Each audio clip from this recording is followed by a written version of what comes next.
The screen glows in the dark apartment. Another day done. Another paycheck that didn't stretch far enough. You've been here before. We all have. That moment when your body hits the couch and everything inside you just stops. You're not even a person anymore. Just a collection of aches looking for the shortest path to feeling something good. Anything good.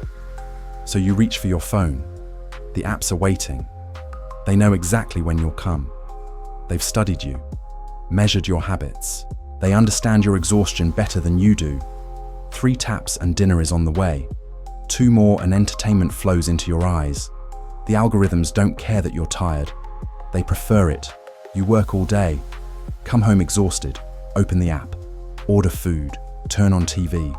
Hit play. Feel a quick, hollow relief. The dopamine hits. For a moment, the emptiness recedes. But it's not satisfaction you're feeling. It's just the absence of pain. A temporary reprieve. This isn't rest. It's artificial dopamine injected over an emotional void. The system knows you need to feel something, anything, and delivers it in quick, addictive packages. The streaming services, delivery apps, and endless scrolling feeds weren't designed to fulfill you. They were engineered to keep you docile, consuming, and too distracted to ask questions. Your desire for pleasure has become a tool of domination. What Marx called alienation now comes with free shipping and a monthly subscription. The labor that exhausts you during the day becomes the consumption that numbs you at night. The cycle is perfect, seamless. Look at your digital footprint, the hours spent watching other people live while your own life passes by. The money spent on fleeting comforts that disappear before the credit card bill arrives. The way you've learned to measure joy in stars and likes. The system has taught you to confuse convenience with freedom, access with ownership, watching with experiencing. Remember when you used to cook? When you used to have hobbies that didn't involve a screen? When rest meant genuine recovery, not just a different kind of exhaustion? The system has systematically stripped away those alternatives, made them seem too expensive, too time-consuming, too difficult. It's narrowed your imagination to what can be ordered, streamed, scrolled. The consumption reward cycle exists to keep you functioning, not to satisfy you. You're not choosing entertainment, you're self-medicating. The flickering images, the endless scroll, the food that arrives without human contact. These aren't luxuries, they're anesthetics. They're designed to be just enough to keep you going, never enough to set you free. In capitalism, even joy is outsourced. What feels like choice is symptom. What feels like pleasure is escape. What feels like rest is timed distraction. And tomorrow, you'll do it all again. Because what's the alternative? The void is too frightening to face without the gentle glow of a screen to light it. Wake up tired, sleep tired, live tired. This has become the landscape of your existence. The permanent state of being slightly behind on rest, never catching up, never feeling fully present. Your grandparents called it making a living. Your parents called it working hard. You call it Tuesday and Wednesday and every other day that blurs into the next. But this exhaustion isn't just your personal struggle. It's not a failure of your time management or your sleep hygiene. It's not because you didn't download the right productivity app or buy the right mattress. This tiredness is by design. A tired body doesn't protest. An exhausted mind doesn't reflect. When you're running on fumes, just trying to make it through the day, you don't have the energy to question why things are this way. You don't organize. You don't resist. You comply. You survive. Endless production has become moral duty. The language gives it away. We're told to be productive citizens. We ask kids what they want to produce when they grow up. We shame rest as laziness. Your worth is measured by how much you can endure. Count the hours, the commute, the overtime, the side hustle, the emotional labor, the invisible domestic work, the time spent recovering just enough to do it all again. What's left? What remains of you after the system has extracted its daily pound of flesh? a husk propped in front of Netflix, too tired to even choose what to watch. The pressure comes from everywhere and nowhere. It's your boss setting impossible deadlines. It's the rent that keeps climbing. It's the student loans that never shrink. It's the health insurance that costs more but covers less. It's the notification reminding you about the side hustle you started because your main job doesn't pay enough. It's the voice in your head that's internalized it all. The one that says, you're not doing enough, not achieving enough, not hustling enough. The one that's learned to be your own overseer, driving you harder than any external boss ever could. Exhaustion domesticates you. It narrows your vision to just getting through the next hour, the next day. The system doesn't need chains when it has car payments and past due notices. It doesn't need prison bars when it has deadlines and performance reviews. And when you start thinking about stopping, about slowing down, about demanding more time for yourself, the fear of poverty pushes you back in. One missed paycheck away from disaster.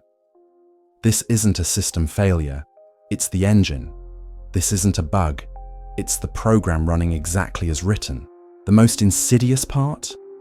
They've convinced you it's normal, that everyone feels this way, that being perpetually exhausted is just adult life.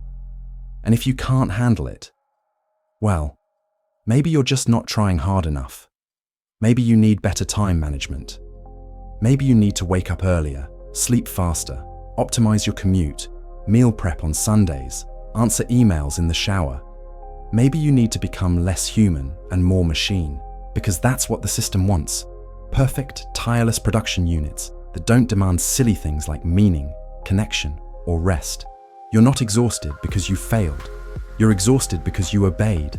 They take your time, then blame you for not knowing what to do with it. The bags under your eyes aren't a personal problem.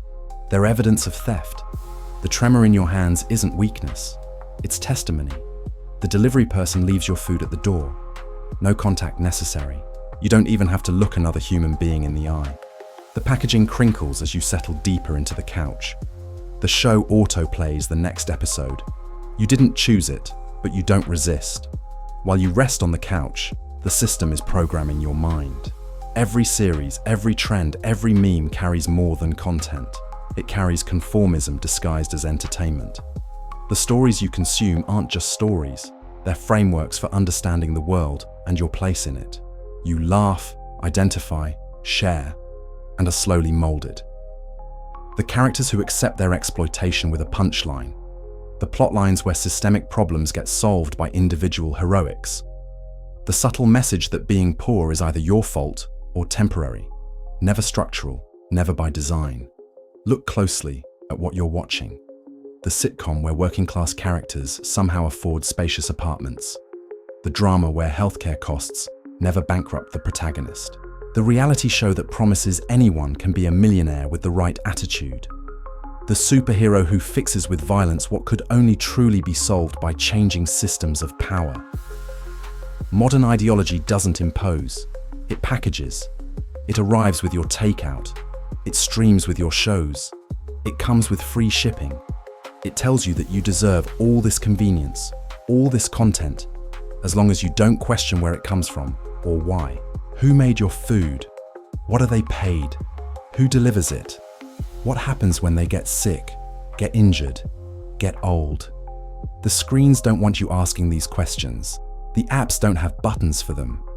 The algorithms are designed to keep your attention on the surface. The meal, not the kitchen.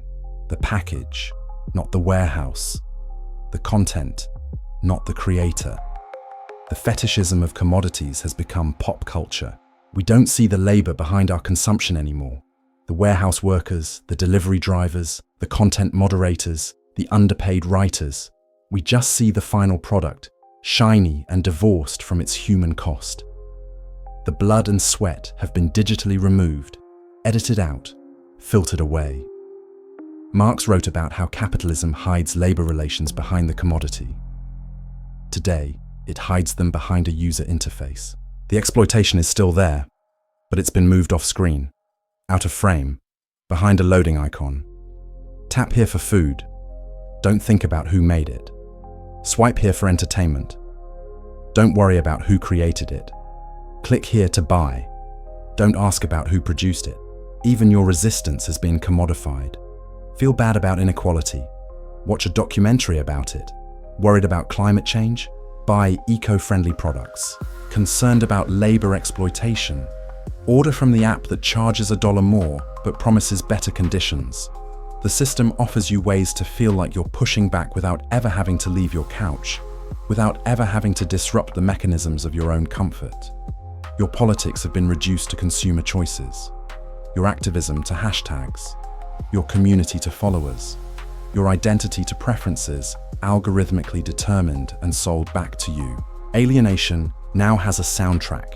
You're not relaxing, you're being trained to accept, and the algorithm is already queuing up what you'll watch next. It knows what you'll like before you do. It's studied your patterns. It's catalogued your responses. It knows exactly how to keep you there, on that couch, passively consuming, until you fall asleep and the cycle begins again. The anxiety builds, the depression deepens, the panic attacks come more frequently. You can't sleep. You can't focus. Something is wrong, and you know it. When the pain intensifies, they send you to therapy. Take care of your mental health, they say, as if your mental health exists in isolation from the world that's breaking you. The therapist asks about your childhood, your thought patterns, your sleep habits. They teach you coping mechanisms, breathing exercises, mindfulness techniques, cognitive reframing, tools to manage your symptoms. But nobody mentions the factory, the boss, the rent, the bank. Nobody talks about the emails that arrive at 9 p.m., the health insurance that was cut to boost shareholder value, the commute that eats 2 hours of your day, the rent that takes half your income, the debt that grows faster than your salary, the planet that's burning while you're told to recycle more. The structure that sickens you becomes background, and the focus becomes you. It's a cruel inversion. The system that drains your energy now sells you a cure. Individualized, privatized, blame-shifting. Have you tried meditation? They ask, as if the problem is that you haven't found the right app to fix your brain, not that your brain is responding rationally to irrational demands. Have you tried setting boundaries? They suggest, as if your precarious employment allows for that luxury. Have you considered a gratitude practice? They offer, as if thankfulness can pay the bills. The medicalization of despair is the perfect cover for economic violence. Give it a diagnostic code, prescribe a pill, bill the insurance if you're lucky enough to have it. Never address the conditions that created the suffering in the first place. It's not that therapy is useless, mental health care matters. But alone, without addressing the conditions that create the suffering, it serves the employer. It helps make you functional enough to return to work, to keep producing, to keep consuming. It patches you up just enough to send you back to the same environment that broke you. Alienation is treated as a personal crisis, not a political symptom. Your very real pain gets labeled as an individual chemical imbalance rather than a reasonable response to an inhuman system. Your body's wisdom, its refusal to accept the unacceptable, gets pathologized as disorder. The most painful part is how it isolates you. When mental health is framed as a personal issue, your suffering becomes your private burden, your unique failure. You don't see how many others feel exactly the same way. You don't recognize the pattern. You don't connect the dots between your despair and the economic conditions that created it. The pain that could be a rallying cry becomes a whispered confession. The rage that could fuel change becomes a diagnosis to manage. The solidarity that could build power becomes a support group where everyone talks about coping, not changing. And so the collective pain that could unite us becomes the individual therapy that divides us. The political becomes personal. The systemic becomes singular. You're not broken. You're carrying a world that shouldn't be yours alone. They want you healed, to stay sick in the right place. They want you functional, not free. Productive, not powerful. Coping, not creating change. Your despair isn't irrational. It's clarifying. It's your humanity asserting itself against a system that requires its suppression. It's the truth your body knows, even when your mind has been convinced otherwise. Eventually, something breaks. Not the system. You. Not all at once. Slowly. Imperceptibly. A quiet collapse. The day you stop checking the news because it's too much. The moment you decline the invitation to the protest because you're too tired. The time you see another injustice and think, but what can I do? The most efficient part of oppression is when it convinces you change is impossible. The system no longer needs direct violence. It just needs you to disbelieve. In alternatives, in possibilities, in your own power. You start thinking the problem is you, that feeling pain is weakness, that everyone goes through this, that this is just how the world works. You lower your expectations. You narrow your horizons. You accept less because fighting for more seems impossible. Remember when you used to get angry, when injustice made your blood boil, when you'd rant to friends about what needed to change? Now you just scroll past. It's not that you care less, it's that caring hurts too much when action feels futile. Remember when you used to dream? When you believed your life could be more than work and bills and brief escapes?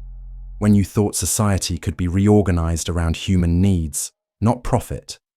Now such thoughts seem childish, unrealistic, the stuff of fantasy, not serious adults. And so you gradually stop feeling, stop fighting, stop imagining another way. You go through the motions, you survive. But something essential has been extinguished. This is ideology's triumph, when it no longer needs to lie. Just repeat the exhaustion until you accept. Just normalize the suffering until it becomes invisible. Just individualize the struggle until solidarity seems impossible. There is no alternative, they told us. Not through propaganda posters or loudspeakers. Through student debt that prevents risk-taking. Through healthcare tied to employment that makes quitting terrifying. Through rents that keep you one paycheck from homelessness. Through algorithms that filter your reality. Through a culture that equates criticism with negativity, collectivity with naivety. When you're drowning in work, in bills, in responsibilities, in notifications, revolution feels like a luxury you can't afford. When you're exhausted, thinking about systemic change feels like just one more thing on an impossible to-do list. They've made dreaming seem impractical. They've made hope seem naive. They've made collective action seem inconvenient. They've convinced you that your exhaustion is normal, your alienation is natural, and your despair is just the cost of living in the modern world. But here's what they don't want you to remember. This system isn't natural. It isn't inevitable. It wasn't handed down from the heavens or encoded in our DNA. It was built by people, for people, specific people with specific interests. And what has been built can be dismantled. What has been designed can be redesigned. The world as it is, with its grotesque inequality, its soul-crushing work, its planet-destroying consumption, is not the only possible world. It's just the one that serves those in power. Your resignation is their victory. Your despair is their security. Your belief that things cannot change is what guarantees they won't. Revolt hasn't disappeared. It's buried under bills, tasks, and notifications. You didn't break. You just stopped trying to rise. And that's exactly what they want. But beneath the exhaustion, beneath the distraction, beneath the individualized suffering, the potential for collective resistance remains. Not in grand gestures, not in perfect solutions, but in small refusals, in quiet solidarity, in the recognition that your pain is not yours alone. Your exhaustion is political.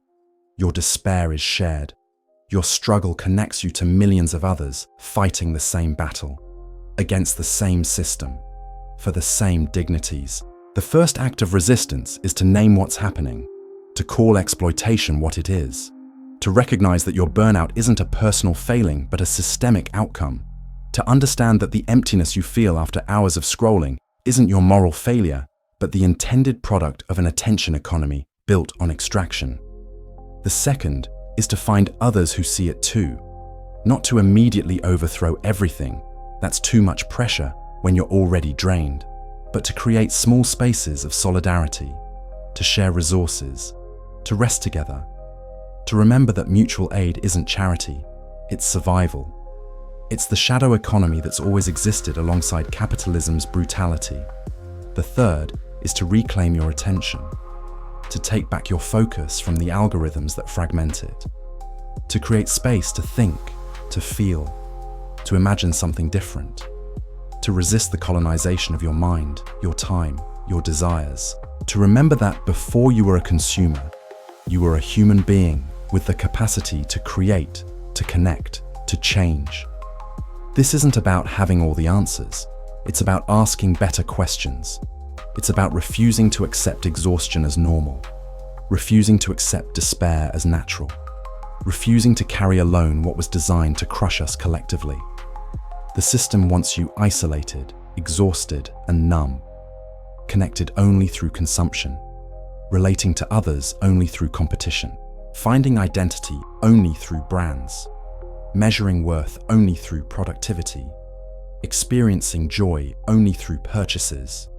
But you are more than what you produce, more than what you consume, more than your productivity metrics and credit score, more than your resume and your social media profile, more than your debt and your possessions.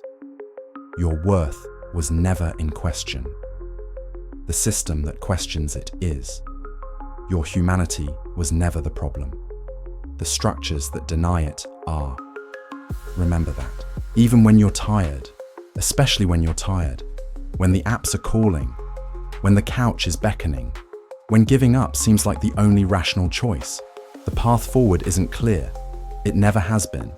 Those who tell you they have perfect solutions are selling something, usually themselves. But it begins with this recognition. We are not alone in our suffering. And together, we might find the strength that eludes us individually. This isn't optimism. It's necessity, because the alternative, continuing as we are, isn't sustainable. Not for our bodies, not for our minds, not for our communities, not for our planet. So tonight, yes, order that delivery. Watch that show. Take that rest. But know it for what it is. Not freedom, but respite. Not fulfillment, but recovery. Not the world as it could be, but the world as it is. For now. And tomorrow, look for the others who are waking up. They're there, tired like you, searching like you, beginning to question like you, beginning to connect like you. This is how it begins, not with revolution, but with recognition. The recognition that your dopamine hits, your despair, your delivery apps, they're all part of the same system. A system that works precisely as designed. Until we design something better. Until we remember that we are not just consumers of the world, but its creators. That together, despite everything, we still have the power to imagine and build something new.